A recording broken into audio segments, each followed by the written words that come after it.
Hello everyone, it's Attacker72 here, and for today. So, Smash Bros. Ultimate. The game has over 80 characters, almost 90 to be exact. And with over 80 characters, there's basically so many choices that you can choose when it comes to picking these characters. However, like with every other fighting game, there's always one element that stays true whenever there's a new fighting game, and that is its color swaps. There are some fighting games that does this. Mortal Kombat does this differently with its own cosmetics and costumes, and then Guilty Gear, Street Fighter, they have their own colors. But then for Smash Ultimate, or Smash Bros. In general, they mostly have different colors, but sometimes some of them have alternate costumes. For example, Wario has his biker outfit, but also his overalls.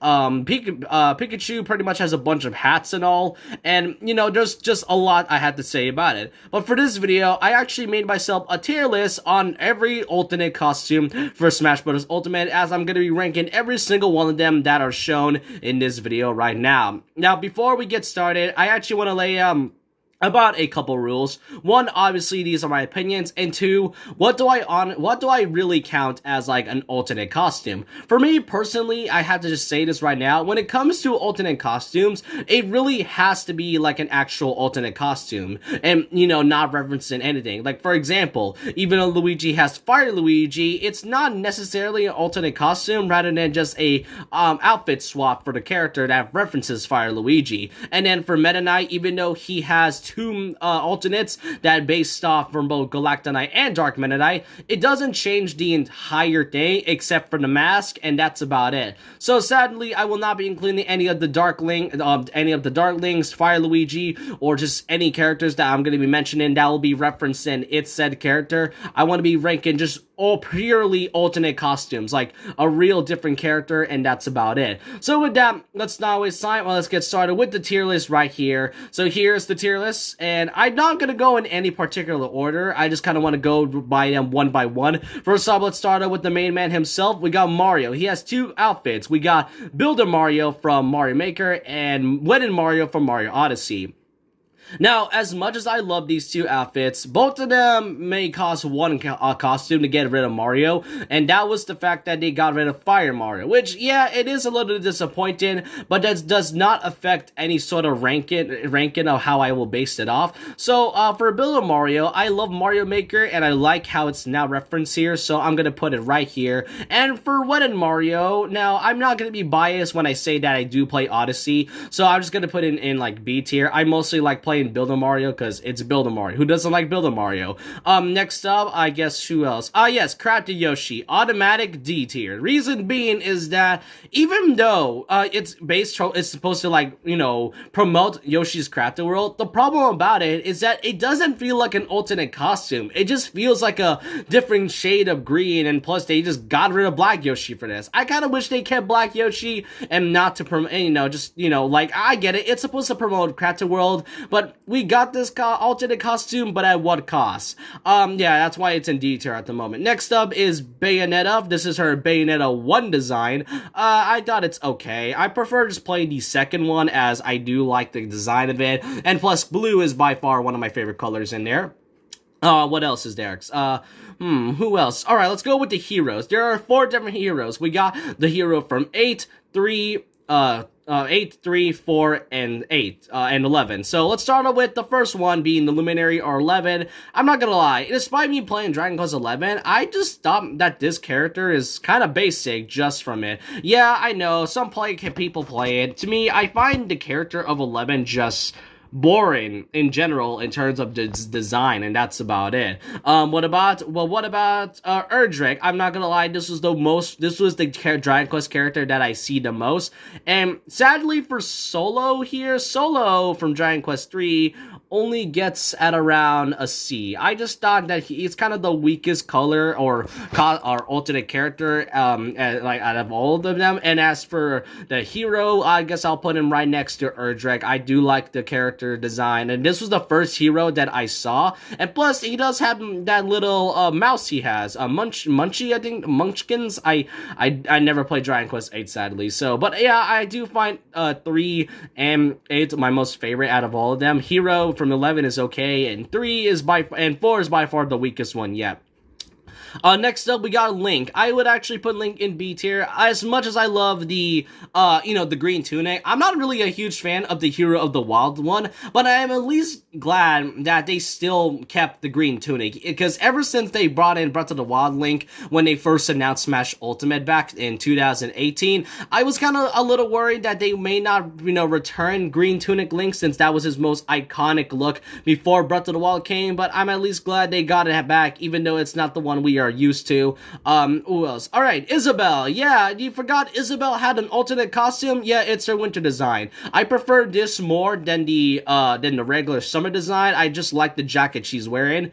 What else? Oh, speaking of jackets or suits, we got Kazuya Mishima. I prefer wearing the iconic Tekken look where he has the gi and all, but I do like the suit from Tekken 7. I do actually have Tekken 7 for my PlayStation 4. Yes, I have my PlayStation 4 now. Yes, I have a PlayStation 4 now, so after playing Tekken 7, I am at least trying to be nice to Kazuya, and I was gonna put him in B tier, but after playing Tekken 7 and playing a bit of Kazuya, yeah, I'm at least a big fan.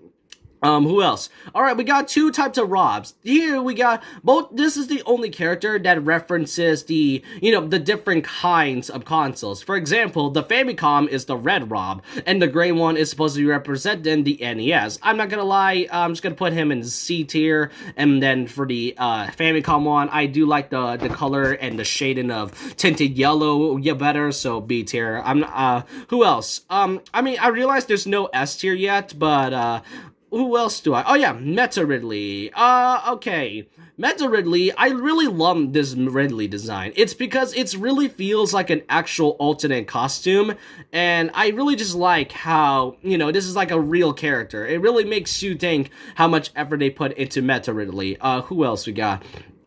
Alright, we got a Pichu. Now, you might be wondering, what's with this Pichu being here? Well, that's because this is actually a special event Pichu that you can only obtain at around, I think, Generation 2 or 3 of the Pokemon franchise. And this is the spiky ear Pichu. He has the 3 spikes on its one ear, and that's about it. I do like this, though. It's kind of interesting, and I didn't even know this existed. However, it is kind of okay to me, so this is why I'll put it in the C tier. Who else? Okay, we got the male Wii Fit trainer. It's I guess I'll put this in the C. I mean, I'll put this in the C. I thought it's okay.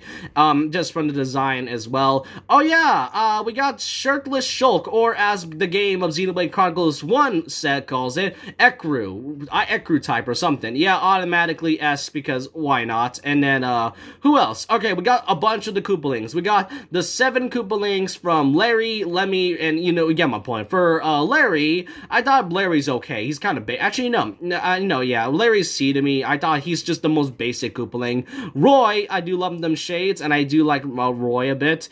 Who else? I think, wasn't Morton any? Oh yeah, Morton. Morton's D. I just don't like Morton. Lemmy is also C. Wendy is also C. Who else? Ludwig, I do like Ludwig. He's kind of, to me, he's an A tier. Iggy, though, Iggy's by far the best in my opinion. I do not care. I love me Iggy. I love Iggy as a Koopaling. Who else? The female villager, it'll be in B tier. And then, oh yeah, Inkling Boy. Alright, the Inklings always have such a great fashion sense, which is why I wanted to put Inkling Boy all together. So, yeah, A tier. I do like all of the fashion types. Next up, Joker in his Shujin Academy uniform. Okay, I'm not gonna lie. I just prefer the Phantom Thief one, so, C tier, I guess? Yeah, C tier. Alright, then, okay, let's go with the Fire Emblem characters. We got a few characters that are the main Avatar ones, and the other two, and Ike having 2 different types of, of designs. Let's first start off with the, Ike. We got Ike from, I think that's from Path of Radiance, and then this Ike being the older one is from Radiant Dawn. So, okay, the Ike from the young Ike, I just prefer this one. It's just my most favorite. I wasn't really a huge fan of this Ike from Smash 4. I'm at least glad they bought them both as one, so I can finally play as the Ike I knew back from Brawl. And for Wireframe, I'm not gonna lie, I just don't like the design of it. Yes, it's supposed to be referencing, the whole Punch-Out times where you can really see, so that's why which is why the player is pretty much full of wireframe, so you can see the opponent properly, I can basically get that. Wait, I don't know how I skipped from Letamac. I don't know how I skipped the other Fire Emblem characters. Sorry if I went a bit out there. So, for female Robin, I do like. I do also, okay, I don't know why. Every time I play a Smash match online, it's always female Corrin, but not male Corrin sometimes. I get it. I mean, I get it. Female Corrin is by far one of one of the most beloved Fire Emblem characters, but come on. I mean, come on. I just prefer male Corrin in my opinion. I do like the design though, and for Violet, okay, Violet's is A tier to me. I do like the design of Violet, and it's pretty much, I'm not gonna lie, Robin is like the only Fire Emblem character that is like an avatar that I truly care about. I like Violet, and Corrin's just the third that I just don't care about. Alright, next we got, I'm gonna get this out of the way, a bunch of Soras. We got Sora from Kingdom Hearts 1 through 3, along with the designs from Dream Drop Distance and the Timeless River design from the Timeless River World, or from under Disney Castle. I don't, you'll understand once you play Kingdom Hearts 2. For the, next up, we got the first Sora design, Kingdom Hearts 1. It's iconic, but I don't honestly like the design of Sora just from the first game in general. Like, I mean, he's literally wearing an entire onesie while wearing a vest and a jacket and a belt, and that's about it. Kingdom Hearts 2, loved this design, and so, is this. I don't really care for Dream Drop Distance Sora. I mean, yeah, this was the first Kingdom Hearts game I played, but I just don't like the design in general. There's too much red in it, and plus, I mean, there's the X, and then there's the X in it, which is supposed to be, of huge importance. I'm not sure. And as for this one, the Timeless River ult, I'll put this one right here. I do like the Timeless River ult. And then we got Shirtless Sephiroth. I really feel like many of us would put him as the same tier as Shulk. And then, yeah, actually, there's Cloud here as well. Cloud has two types of alternates for Advent Children. Now, this design is supposed to be based from the movie, in which he has two different types of it. He has the one with the sleeve and one without the sleeve. That does not affect anything when it comes to just it. I do like this design. Plus, it is the first ever alternate costume to actually get a final smash, like its very own final smash, and this was like after they added Sephiroth. I kind of wish they did the same thing with the Koopalings, but who cares at that point. We got Wario in his iconic overalls. Now, as much as I love WarioWare and Biker Wario, I just have a bit of an issue when it comes to Wario's WarioWare and all. And plus, I mean, I feel like his iconic look from the Mario games is just better in my opinion. And next we got the Zero Suit Samuses from, she has the casual outfits from two different types of games. We got the one from Metroid Fusion and the other one from Zero Mission. I'm not sure which one was it. I think the orange one is supposed to be Zero Mission and the other one's Fusion, so I guess I'll put the orange one here, and I guess the blue, and I guess the blue right here. And now we got Leaf from Pokemon. I do like the female alternate here. And now we got ourselves our final characters being the Minecraft skins. Since Minecraft is known for its skins, I can basically include Steve here, because I mean he's technically counts as his own character. We got ourselves Steve. I think it's really obvious that it's automatically S tier. It's Steve. Who would not love Steve? For Alex, okay, Alex gets this. Zombie, also B. I just don't really care. And our final character and our alternate for now, and now our final character for the alternate costumes is Enderman. It's an A tier. I just kind of find it funny that out of all of the Minecraft skins they could have chosen, especially when it comes to mobs, they chose the Enderman over the skeleton. And that's what I find funny about it. And the fact that they made his character short, and also from the fact that they had to make sure this character actually can be seen without, blending in through the dark black background, because Enderman in Minecraft can blend in very well as long as you don't see them. And yeah, that's pretty much my tier list here. We got the D tiers, the ones that I just don't care about, the C's that I kind of care about, but I just rarely choose that often. The B tiers is something that I would choose, and then the A tier is the one I like, and the S tier, obviously the ones that I love the most. But I want to know all your thoughts and opinions down below about this. Which alternate costume from Smash Ultimate is your absolute favorite? I want to know all your thoughts and opinions down below about this, and so with that, leave a like, comment, subscribe, hit the notification bell for more videos, follow my Twitter, and I'll see you guys next time. And remember this, once a legend, always a legend. Like a Hellcat.